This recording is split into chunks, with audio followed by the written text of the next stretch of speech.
Takuto is a lonely, terminally ill patient with no friends, and his family only cares about the life insurance payout they'll get, so no one ever comes to visit him in his hospital room. His only comfort is the world of Eternal Nations, a civilization-building RPG which he plays all the time because he has nothing better to do. One day, Takuto falls unconscious because of his illness, and the next time he opens his eyes, Takuto finds himself sitting on a stone throne in the middle of a forest, and while he is wondering what's going on, he sees a woman emerge from the forest, calling him her king. This is Atu, Takuto's favorite character in the world of Eternal Nations, but even though he's excited to see her in real life, he doesn't know how he should react.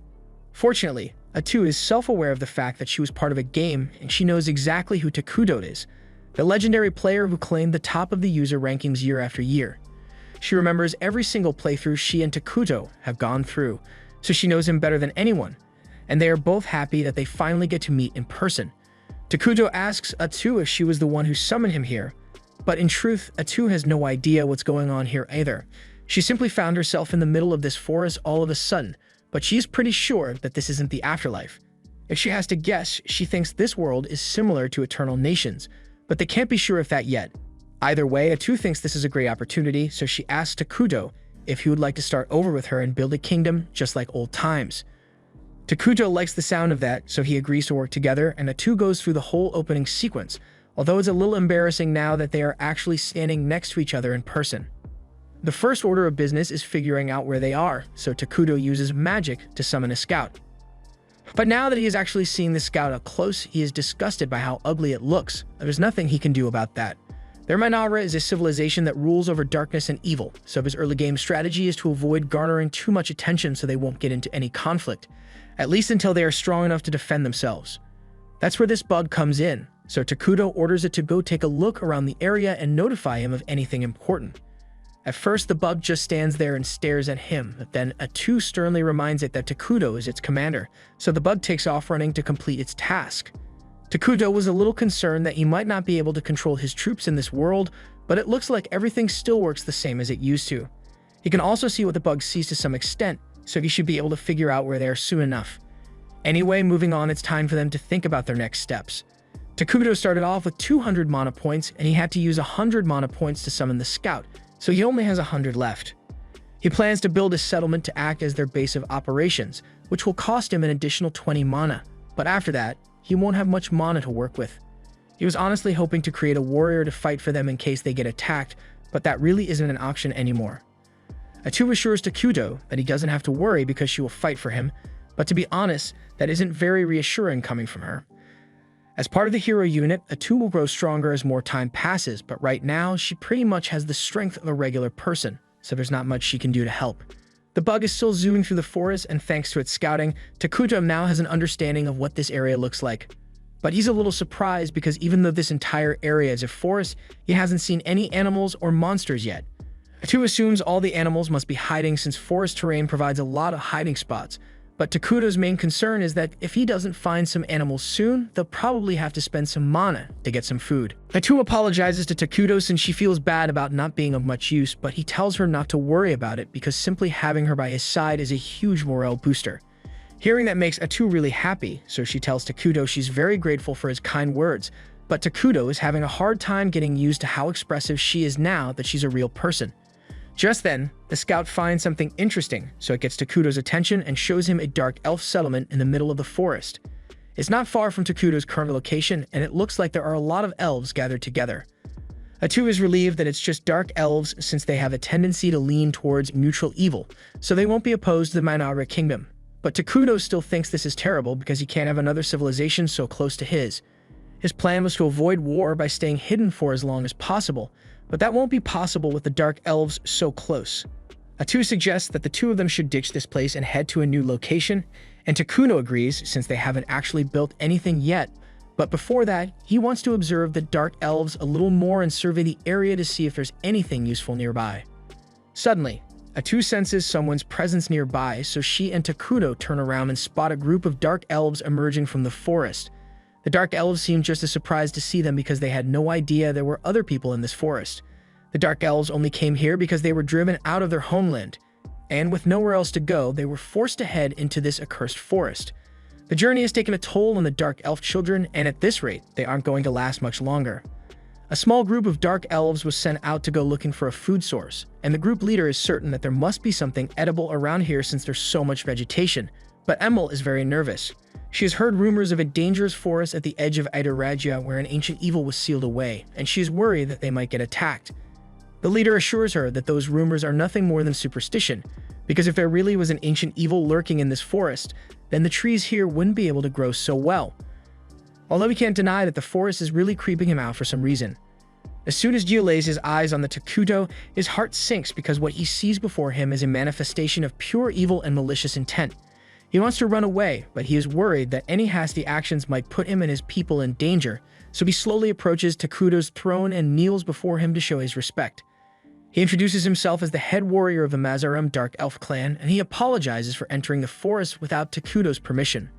Atu has no idea why the elves are acting so respectfully, but she just goes with it and demands to know why the elves would trespass on Takuto's land. Jia begins explaining how his people used to live in the Central Plains and were a peaceful tribe, but Atu ain't listening to all that, so she tells Jia to keep his story short.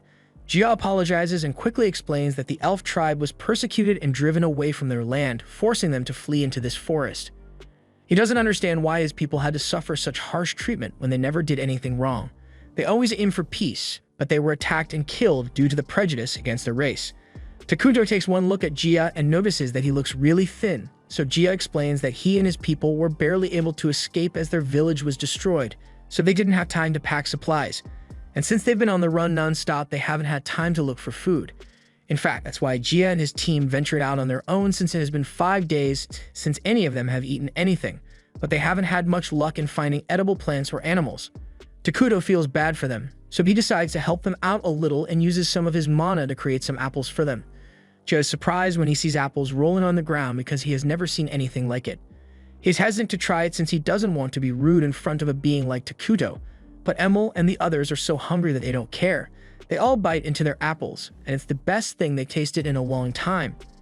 Takuto even creates some pears so the group will have enough to eat, but Jia is still in shock from Takuto's kindness, and he doesn't know how to react. Fatu yells at him, saying it's rude not to accept the gift that Takuto so graciously provided for them, but Jia isn't hesitating because he is skeptical of the food.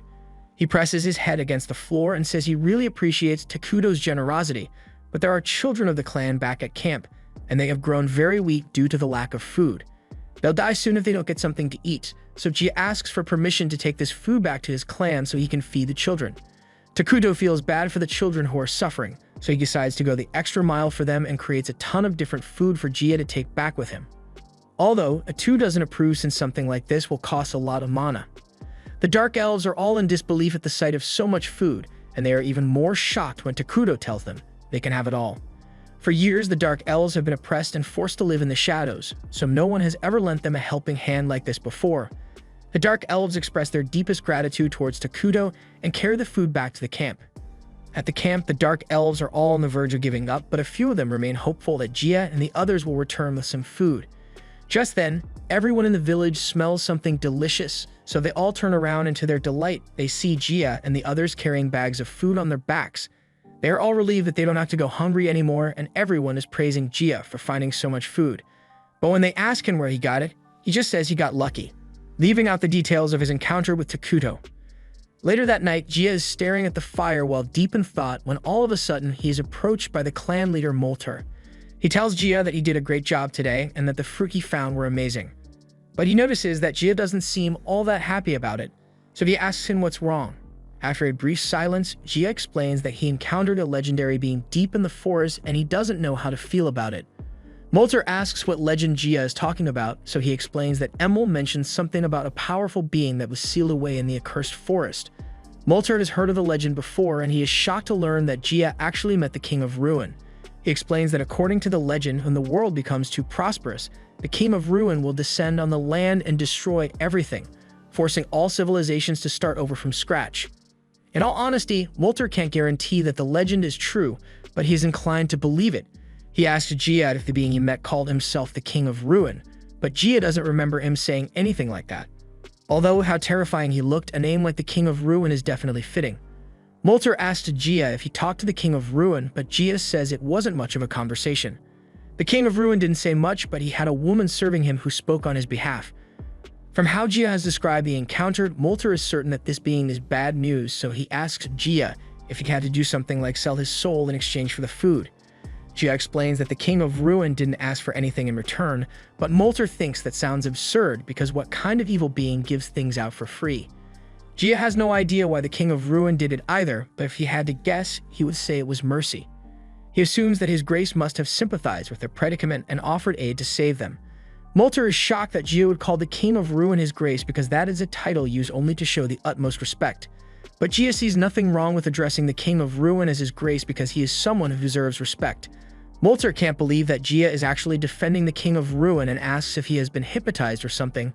But Gia points out that the only reason they are even able to waste energy arguing like this is because of the food that they were given by this so-called evil god.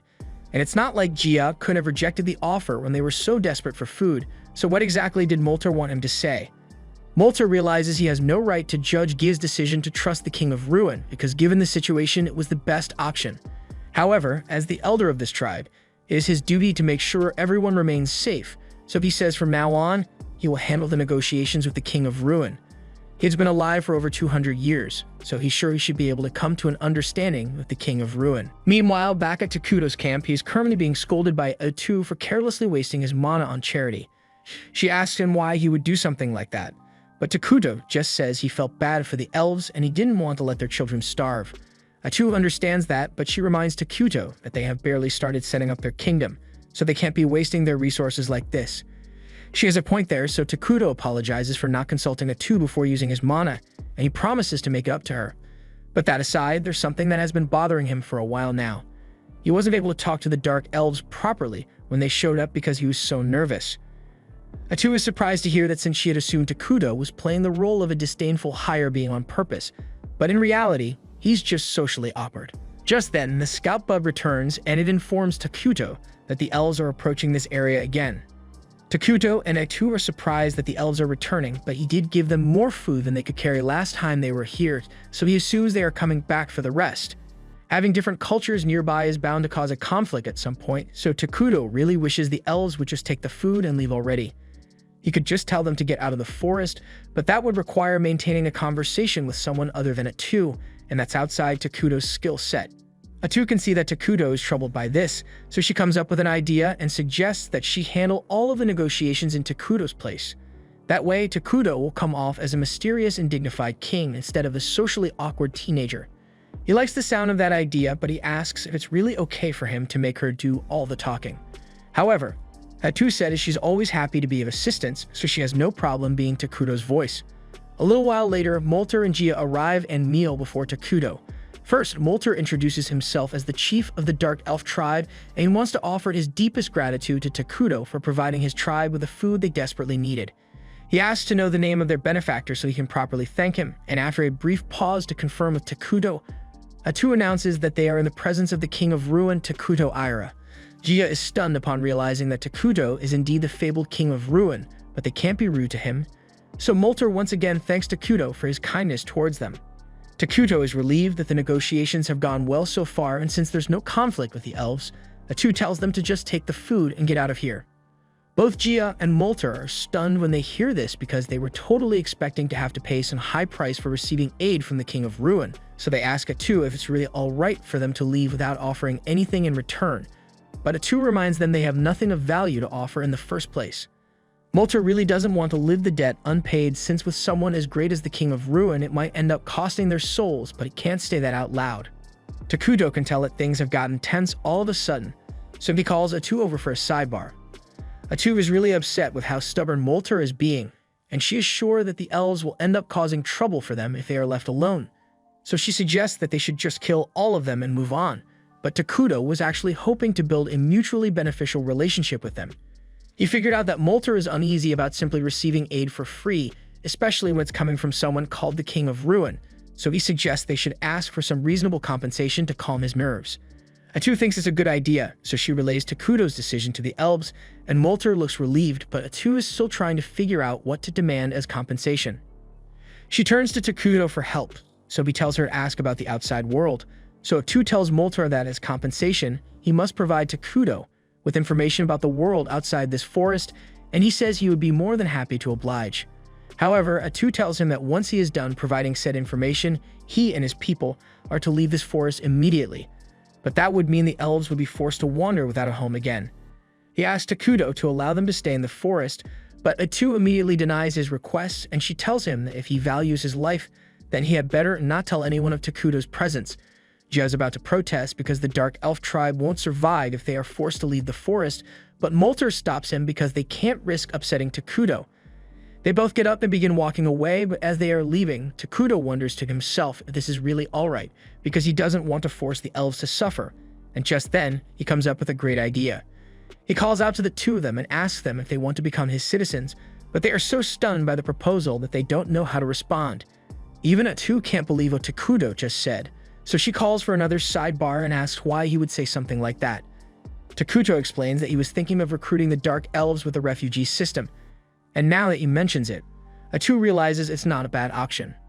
Dark Elves aren't inherently good or evil, so they won't have any major conflicts with Takuto's evil-aligned kingdom.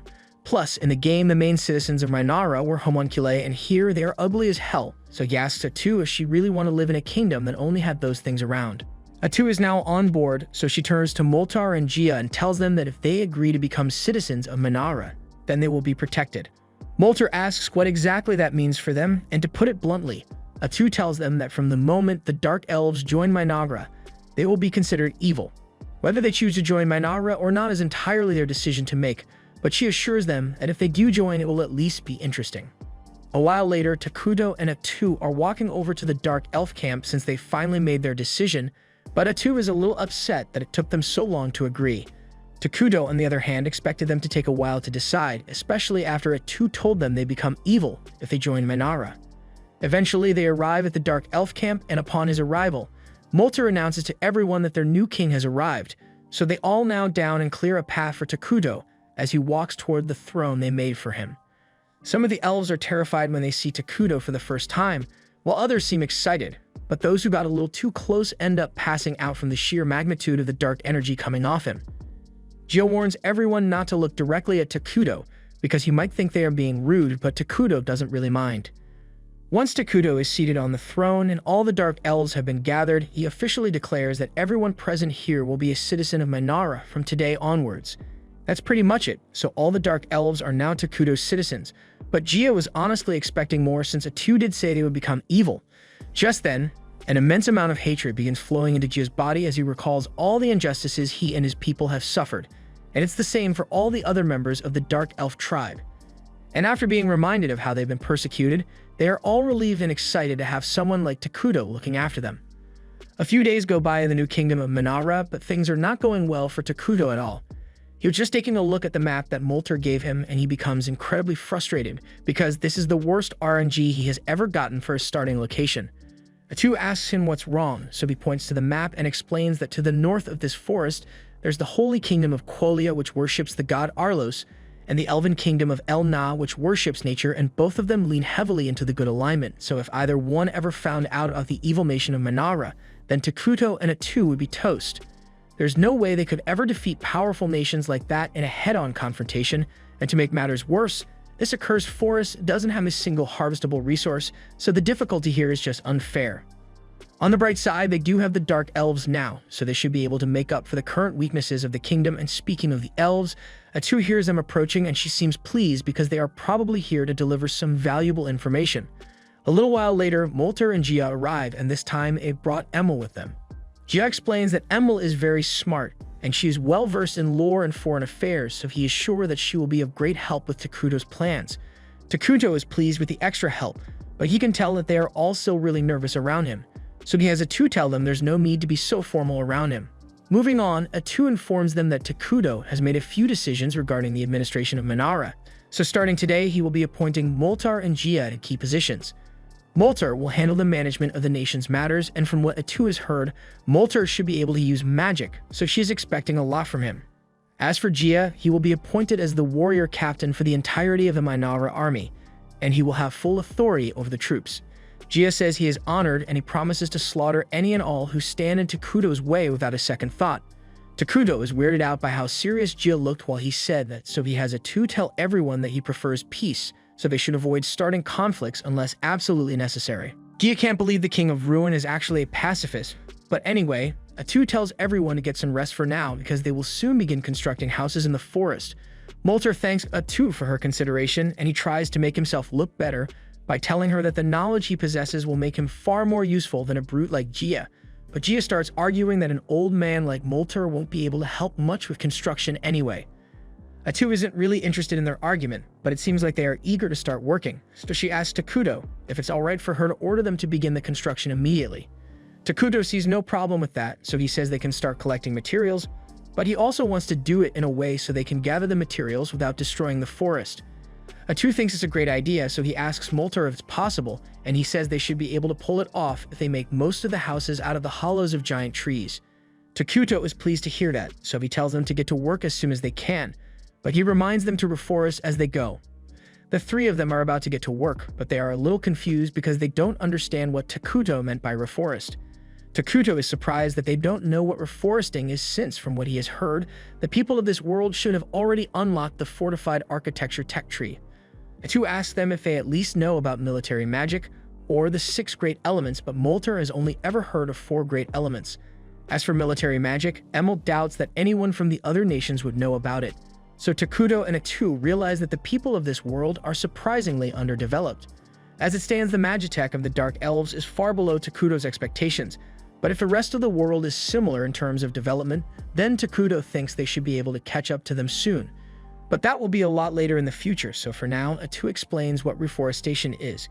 It is basically just replanting trees as you cut them down to maintain the forest, but normally trees would take decades to grow naturally, so in this case, reforestation refers to a special technique that uses magical elements to accelerate growth. She says it is a technique that was personally created by Takuto, but that's a big lie because Takuto didn't invent anything, but it would be awkward to tell the truth now. Emil is really excited by the idea that Takuto possesses incredible knowledge, so she asks if he was the one who created the apples and grapes that he gave them. She even planted some of the grape seeds and they've already begun to sprout, so she can't wait to see how well they grow. Takuto and Atu both go silent as soon as Emil mentions that she planted a grape seed because the thought hadn't even crossed their minds. Fruit like grapes and apples don't exist in this world, yet Takuto was able to create them using his emergency production skill, and if his hypothesis is right, and the skill shouldn't be limited to just food.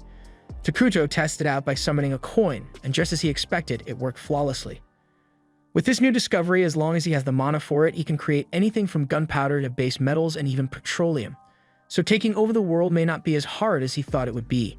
The Holy Empire has caught wind of a dark presence in the forest, so the Holy Saint, along with the bishop and a few knights, are sent out to investigate. The knights have all heard stories about the saint possessing special powers, but from what they've seen so far, she just looks like an ordinary girl. However, when they encounter a group of goblins, she demonstrates why she is so well respected within the church. Under the god Halos, evil creatures like goblins are seen as a scourge to be eliminated, so with one wave of her staff, she burns them all to ash in a blaze of holy flames. All the knights are stunned by what they just witnessed, so the cardinal explains that Solina's ability is part of the reason the empire has been able to maintain its peace with the elves and push back all the evil in Idorragia, which is why she is revered as one of the 7 great saints of the continent. Solina asks the cardinal if he has gotten any updates on the omen she sensed in the accursed lands, but the cardinal tells her that he can't simply send paladins to investigate that region. In their nation, showing any interest in the south is ludicrous, so there's no way the central church would permit the use of paladins to investigate without a good reason. Solina tells the cardinal that if he isn't willing to send any paladins, then she will go investigate it on her own, but the cardinal tells her she can't do that either because as a saint, anything she does will affect the church's reputation. He can see that Solina isn't willing to back down on this, so he tells her that he will send some of his personal troops to investigate, but as he is leaving, he curses Solina under his breath for being so difficult. Meanwhile, in Minara, all the Dark Elves have been working hard on the construction efforts, and they finally completed the throne room. Takuto is very happy since he doesn't have to sleep out in the open anymore, and his nation is one step closer to world domination. Just then, Takuto's administrators show up because they have a domestic affairs meeting scheduled for today, and they've got good news for Takuto because they finished designing the new set of clothes he asked for. This makes Takuto even happier because he was getting sick of wearing his pajamas constantly. Atu and the others are glad that Takuto likes the new clothes so much, but they've got pressing matters to attend to, so it's time for them to begin their meeting. However, Takuto seems a little distracted admiring his new fit, so Atu suggests they should just start the meeting without him. First off, Molter asks Atu what buildings they should start constructing since aside from the throne room, they haven't actually made much yet. They've already done preparatory work like leveling the ground and pruning the nearby branches, so Atu tells them they should start with a food production facility since keeping all their people fed is a top priority. Molter asks why they would need to worry about food when Takuto can produce it with his power, but Atu tells him they can't continue relying on Takuto to make food for them because what would they do if he wasn't around? Molter admits that she's right, so Atu says they need to get to work right away and pulls out this thing. Molter is horrified by what he's looking at, so he asks Atu what it is, and she tells him it's a flesh tree. That doesn't sound good, but the explanation is even worse because it's a special kind of tree that grows mysterious meat which tastes like human flesh. Atu says it's the first step in their food production plan, but Molter, Gia, and Emil all agree that most people won't want to eat something that tastes like human flesh, so Atu promises that they'll get other food sources eventually. For now, they'll need somewhere to store the tree's flesh, so Emil says she can work on building a storage house for it, and as if the flesh tree wasn't already disturbing enough. It also talks for some reason. The next thing on their agenda is research, because they need to acquire the latest technology if they want to advance quickly. Molter asks her what kind of technology they should prioritize, and Atu tells him magic technology is the way to go. Specifically, military magic. Normal magic allows a person to attack a dozen or so opponents at once, something that Molter is already capable of, but military magic on the other hand allows you to attack thousands at once and even change the terrain to give yourself an advantage.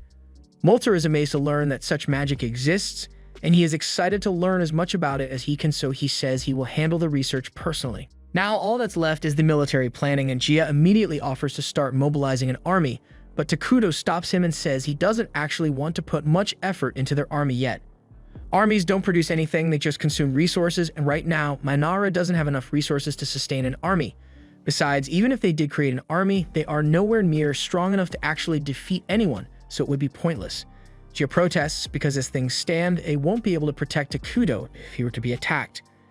And to make matters worse, Molter and Gia actually have bounties on their heads for being the leaders of the Dark Elf tribe, so they might get hunted down at some point.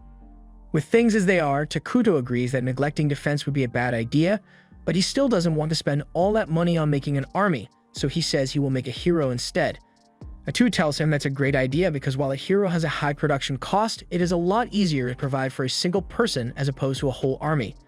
Molter and Gia are confused, so they ask Atu what she means by a hero, so she explains that there are several heroes in Mainara who serve under the king. They are all powerful with special abilities, but they are also a bit crazy, so dealing with them can be annoying at times. There are several conditions that need to be met in order to summon a hero, but it should be possible to summon one soon with how much they've progressed. And as an added bonus, summoning a hero won't draw too much attention to them, so Mainara can continue to remain hidden. That pretty much settles all the concerns for domestic affairs for now. The happiness of the people of Mainara is very important to Takuto, because the happier they are, the more mana he is able to generate. Meanwhile, over in the Empire, the junior paladin Lonius is busy praying in the cathedral when the high paladin, Veldis, comes over to talk to him.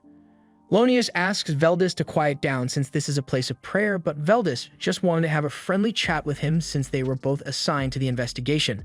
It's about time for them to get going, so Lonius gets up and Veldis notices that he's wearing his wedding ring as a good luck charm, so he must have a family waiting for him at home. Veldis asks Lonius what his family is like, so Lonius tells him he has a wife named Marcia and a daughter named Mina, but his personal life isn't important to their mission, so he doesn't plan to talk about it much. Lonius has heard rumors about Veldis being crude and ill-mannered, and the rumors were pretty accurate, but overall, Veldis doesn't seem like a bad guy and his skills are no joke, so he is a respectable paladin. Veldis begins complaining about getting assigned to a pointless mission like this, but Lonius reminds him that this mission is to investigate one of Saint Solina's revelations, so they need to take it seriously. Still, Veldis thinks it's weird that they were given such a lackluster team even though it's for a saint's revelation. Veldis and Lonius are literally the only paladins on the team, and the rest of the people are all mercenaries who are hired to fill in the gaps. The odds are looking great for them, especially since it's a mission to the southern forest, but Veldis just wants to get it over with so he can get home as soon as possible. Meanwhile, back in Mainara, construction has been going very well so far. This place is finally starting to look like a proper civilization, and the Dark Elves don't seem bothered by the flesh trees anymore. Takuto is really excited because seeing all this in person is a whole new experience compared to what he used to see when he played the game. Emil shows Takuto around and points to the residential area with mostly treetop houses. Since she's been focused on food production, she hasn't had much time to work on the homes. However, the flesh trees are growing in nicely, so the food storehouse should be complete soon. Meanwhile, Molter has been working on his magical research over at the Magic Institute he created, and most of the citizens who are talented in magic have joined in on his research. In addition, they also discovered a spring nearby, so they now have a secured water source, and finally, this building is the public office where the administrative meetings in Minara will be held. She would have liked to make the building a little fancier, but this is the best she could do with her current resources. Takuto is pleased with the initiative Emil is showing since she's handling things really well, and he is also glad to see that the Dark Elves who were on the brink of death when he first met them are now looking lively. Emil is a little nervous since she can't tell what Takuto is thinking, so she asks him if he is pleased with her work so far, and Takuto tells her she has done a great job. He says he is glad to have her as one of his citizens, and hearing such high praise from Takuto is the best thing Emil could have asked for, and she's so happy that she breaks down in tears. Once she regains her composure, Emil shows Takuto the flesh tree farm, and things have been progressing smoothly thanks to all the farming equipment Takuto provided them with. Although, Emil is still freaked out by the weird talking flesh trees, so she wants to move on to the water source she found. She leads Takuto and Atu out into the forest, but for some reason, things look a lot different from what they were before, and when they finally arrive at the spring, Emil is horrified to see that the water has turned completely black. Molter and Gia soon show up as well since they had heard that Emil wanted to build an aqueduct near the spring, but now that it looks like this, they don't think they can use it anymore. However, just when they had lost hope, Atu tells them that the water is still perfectly safe, and to prove it, she bends down and takes a sip from the water. The others are shocked that Atu would take such a risk, but she tells them to try taking a deep breath, and when they do, for some reason, the air feels better than normal. This is one of the benefits of the evil nation of Minara, because all land near the nation becomes cursed terrain, and it grants minor buffs to evil creatures, while applying penalties to neutral and good creatures. That means while the water, air, and land might look dark and deadly, all the evil citizens of Minara will not suffer any negative effects from it. There's just one minor problem with it though. A cursed forest is pretty noticeable, so it kind of ruins the whole strategy of staying hidden. It won't be that bad if the cursed region remains small, but as Minara expands, it will become easier for their enemies to discover them, so Gia and Molter think it's time to start working on that army Gia mentioned before. However, Atu tells him there's no need to worry since a single hero is more than enough to handle any early game threats. Molter and Gia still aren't exactly sure what a hero is supposed to be able to do. Atu could give a long-winded stat explanation, but she thinks it will be quicker to just give them a demonstration. Tentacles begin to emerge from Atu's back, and she uses them to slice down all the trees around her in an instant. Molter and the others are in utter disbelief at what they've just seen, but Atu explains that she is also a hero, and since she has been here for a while, her strength is finally coming back to her. Although it's still nowhere near what it was in her prime. The important takeaway here is that heroes are incredibly strong, and they grow stronger with the passage of time, so as long as they don't face any significant threats for a while, Takuto is confident that they should be alright. But that aside, he's a little upset at Atu because she didn't need to destroy those trees just to prove her strength. Molter and Gia are still in awe of the power that Takuto possesses, and they are eager to build a palace befitting his majesty, but Takuto thinks that would be a waste of resources, so he tells them he doesn't need one. Molter, Gia, and Emil insist that it is absolutely necessary for Takuto to have a castle because they would feel too guilty as his citizens if he didn't, and since they are making such a big deal about it, Atu tells Takuto that he should probably just have one made to satisfy their wishes. Takuto admits that a palace would be cool, and he was hoping to make a floating castle someday anyway, so he might as well get started on it since things are going so smoothly. But unbeknownst to him, the paladins are slowly making their way towards the Dark Continent, and there's bound to be a confrontation when they discover Minara. Along the way, Veldas tells Lonius that he did a great job hiring this many mercenaries, and Lonius says it wasn't easy to pull off, especially since most of the mercenaries in the area are currently stationed up in the north. For some reason, a group of barbarians suddenly appeared in the northern province, and they'd begun raiding nearby villages, so the Saint and her army were sent to deal with them. However, the situation up there is still really bad, so one of the mercenaries says they are glad they aren't the ones who have to fight the barbarians. Another mercenary says it might actually be worth it since he heard that the pay up there is really good. But there are also rumors of a witch being seen up there, and none of them want to deal with that. Veldas tells them there's no point in talking about it now since whether the witch in the north is real or not, there's no way they'll run into her since they are heading for the southern accursed lands. The group soon arrives at a nearby town to spend the night, and while they are all having dinner, Lonius begins asking the mercenary Bargo for more details regarding the witch he talked about earlier. Bargo says it's just a rumor he heard saying that a witch was responsible for all the chaos in the north, but Lonius thinks that's preposterous since there's no way a single person could have done all that, especially when the saint was dispatched to deal with the matter. Bargo agrees that it sounds far-fetched and he personally doesn't believe it is true, but better safe than sorry since facing a real witch would be incredibly dangerous. Speaking of danger, Bargo thinks it's strange that the kingdom dispatched 2 holy knights on such short notice, especially when their destination is the accursed lands, so he asks Veldis to tell him what exactly they are going there to deal with, because if it's something similar to a witch, then Bargo is backing out right here. Veldis didn't really get any details about what they would encounter in the forest, but he assures Bargo that it can't be that bad. If he had to guess, he would say it has something to do with the dark elves that flood into the forest recently, so the kingdom probably wants them to make sure the elves aren't causing any trouble. He's wrong that Lonius and Bargo fully believe him since dark elves are seen as dangerous assassins and curse users to the people of the kingdom. Lonius is concerned that if the dark elves are left alone, they might eventually grow strong enough to attack the kingdom, so he wants to commit some light genocide, but Veldis cuts him off and says this mission is just to investigate, so the second things get dangerous or violent, they are going to retreat. Bargo is glad to hear that Veldis is so sensible since he really doesn't want to be part of a mass killing, but Lonius doesn't understand why Veldis would turn down an opportunity to wipe out an evil race.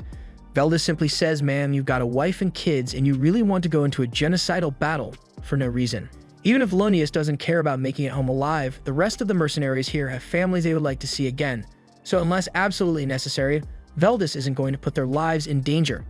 Lonius still doesn't agree with the idea of letting the elves live, but he also wants to see his family again, so he decides to follow Veldis' instructions after all. Meanwhile, over in Minara, Takuto has summoned all his citizens to one place because there's something he wants them to witness. They're all really confused since he's just standing there next to a pile of the meat tree fruit, but then Takuto raises his hand and begins pouring mana into the fruit. Everyone eagerly watches to see what will happen, but to their surprise, right before their eyes, the pile of fruit transforms into a scout bug. Everyone is amazed by what they've just seen because Takuto basically created new life with the wave of a hand, and A2 announces that this is just a fraction of what Takuto can really do, so they should all continue devoting themselves to him. Afterwards, Takuto heads back to his throne room, and he is relieved that the people didn't ask him too many questions about the scout bug creation, because he honestly doesn't understand how it works. He and A2 just follow the procedure from the game to make it happen, but when you're looking at it in person, it's hard to believe that simply pumping mana into a pile of fruit would be enough to create life. Anyway, now that they have confirmed that they can safely create soldiers, A2 says they can move on to the next phase of the plan, creating a hero. It's going to take a while since Takuto is going to need to stockpile his mana to complete the ritual, but once it's done, they'll be practically unstoppable. A2 is still really excited about it, so she asks Takuto which hero he plans to summon first, and Takuto says he's going to go with Isla, the queen of insects, since she has the most early game benefits. Isla is able to boost the power of all the insect-type soldiers nearby, so with her around, all the scout bugs will become extremely effective fighters. Additionally, Isla can produce larva soldiers to help in combat as well as construction, so she'd be perfect for increasing the development of Minara. A2 praises Takuto for coming up with such a solid strategy, but aside from Isla's unique capabilities, she's also the only hero who doesn't have a problematic personality. As for the other heroes, one is obsessed with conquering the world, while the other wants to watch it all burn to the ground, and Takuto really didn't want to have to deal with that right now. With that said, those two are still really powerful, so he is going to have to summon them eventually. He just hopes that the heroes don't cause any problems when he summons them because he would like to live a peaceful life in this world. Meanwhile, back with the Holy Knights and mercenaries, they have just run into an angry hill giant and dealing with it won't be easy, so Lonius tells all the mercenaries to get ready for battle. However, before any fighting could begin, Veldis tells everyone to stand down and let him handle it on his own. Lonius tries to object, but Veldis tells him it will be quicker if he handles it on his own, and they don't have much time to waste here to begin with. Veldis walks up to the giant and begins saying a prayer, so Lonius explains to the mercenaries that Veldis is using the secret technique of Quolio, which allows one to use prayers to imbue their attacks with divine power. The giant attempts to strike Veldis with its club, but Veldis is easily able to slice the club in half. The power that divine arts will grant varies from knight to knight, but for high-ranking holy knights like Veldis, his power is equal to that of a lesser dragon, so the giant doesn't stand a chance. After Veldis has slain the giant, Lonius begins praising him for his immense power and says that with Veldis and their team, they can definitely handle anything they encounter in the dark forest.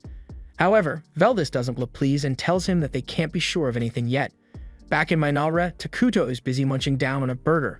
But Atu is a little concerned because he has been eating nothing but junk food ever since he got here. She doesn't plan to stop him, tells him he should be eating healthier. But Takuno spent his last life in the hospital eating nothing but nutritional slop till he died. So now he just wants to eat some tasty food. Just then, he remembers that he has something important he wanted to discuss. So he asks Atu if she can summon Jia and Molter for a meeting after this. Atu agrees to do so, but she's curious as to what this meeting is about, so Takuto explains that thanks to the additional scout bug he got, he can now see more of the forest, so he wants to ask Jia and Molter for advice on how they should handle it. Atu asks Takuto if he is referring to the village outside the forest, and he confirms it. His main worry is that because the village is so close, they are bound to find out about the existence of Manara sooner or later. Fortunately, it doesn't look like the village is part of the Holy Kingdom of Qualia, so they are likely neutral, and that means it will be possible to negotiate with them.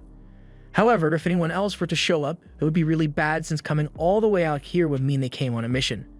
Takuto tells Atu that there's no need for her to worry so much since there's no evidence that anyone has found out about their existence yet.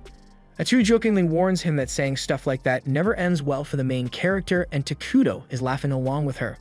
But he suddenly stops laughing when he realizes that people actually did show up. And even worse, it looks like a group of armed soldiers, so they definitely aren't here for peaceful discussions. Takuto wants to avoid standing out too much, so he asks Atu to go deal with the soldiers. He also asks her to try being peaceful first, but if that doesn't work, then she's free to use as much violence as necessary. Meanwhile, outside the forest, the Holy Expedition is getting ready to enter the forest, but before they could walk in, Veldis notices something off behind the tree line, so he tells everyone to stand back. A few moments later, Atu emerges from the forest wearing a cloak, and both Veldis and Lonius are surprised to see someone living in there. Veldis asks her to identify herself, so Atu lies and says she is a humble dark elf who is living in these woods alongside her people. Lonius still has dark elf genocide on his mind, so he is about to provoke her, but Veldis stops him and changes the topic. He tells Atu that he and his party are just here to investigate the forest, so he asks her if she would be willing to let them in.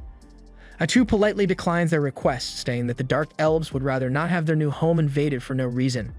Lonius feels offended that a lowly Dark Elf would dare to decline a request from holy men of God, but before he can say anything more, Veldis tells him to shut his damn mouth before he causes trouble. Veldis is already suspicious, but he tries to convince Atu to let them in by telling her about the divine revelation they got from the saint about a great calamity in this forest. Lonius starts freaking out because divine revelations are national secrets, yet Veldis just revealed it to a random woman. Veldis once again tells him to shut up, but informing others of a divine revelation without permission is against the Holy Order's rules, so Lonius says he's going to tattle on him once they get back to Qualia. Veldis tells Lonius he is free to do as he pleases, and then he turns back to Atu to ask her if she's willing to let them in now. However, Atu still refuses, and she tells Veldis that there's no need for them to search the forest because there's nothing dangerous or evil in there. That is a straight-up lie, but Veldis decides it's not worth arguing over it here, so he tells everyone that they are going home. Veldis isn't an idiot. He knows Atu is shady AF, but he also knows that when a single cloaked person confidently comes out to confront an entire army, you're probably better off not messing with them. The safest option here is to return and regroup before making any moves, but Lonius is too impulsive to understand that this is a tactical retreat, so he accuses Veldis of abandoning the mission and says he is stripping him of all authority. He then commands the mercenaries to follow him because they are going into the forest to investigate, and unfortunately, Lonius was the one who hired them, so they have to listen to his orders. Personally, I'm quitting on the spot after seeing Veldis so freaked out, but Lonius orders the men to seize Atu immediately for disobeying his orders earlier, so the men start closing in on her, and despite Veldis' warnings, they are no longer willing to listen. Atu is disappointed that her attempt to get them to leave peacefully failed even though she tried so hard, but well, is what it is. In the next moment, Lonius wakes up on the ground and finds himself covered in blood because Atu has stopped holding back. And while he is somehow still alive, the rest of the mercenaries were not so lucky. This was the end of episode 4. Subscribe to not miss the next part.